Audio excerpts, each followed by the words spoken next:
नमस्कार, news mall 18 मध्ये आपलं सगळ्यांचं स्वागत। मी प्रियंका पाटील शेळके। जाणून घेऊयात न्यूज मॉलच्या खास घडामोडी।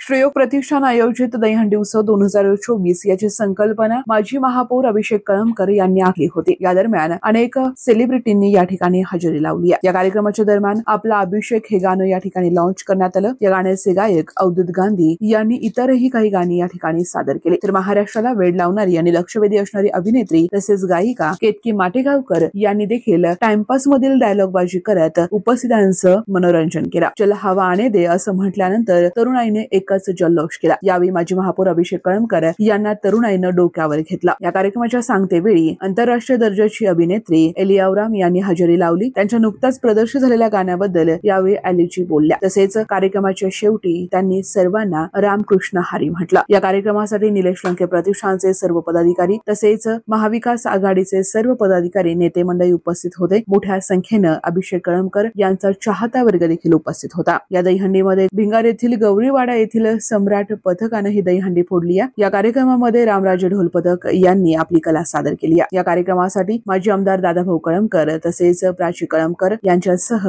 कळमकर यांचे चाहते मोठ्या संख्येने उपस्थित होते। या कार्यक्रमाचं सूत्रसंचालन प्रियंका पाटील शेळके यांनी केलं। कळमकरांच्या कार्यक्रमाची गर्दी पाहता कळमकरांकडून लोकांच्या अपेक्षा वाढल्या आहेत अशी कुजबूज सुरू झाली आहे, कारण या ठिकाणी तरुणांची संख्या मोठ्या संख्येने होती। येत्या काळामध्ये विधानसभेच्या निवडणुकी लागणार आहेत आणि त्याच्याच पूर्वसंध्येला अशा पद्धतीने मोठे मोठे कार्यक्रम नगर शहरामध्ये संपन्न होत आहेत। भावी आमदार म्हणून या ठिकाणी तरुणाईंनी अभिषेक कळमकर यांचा जयघोष केलाय।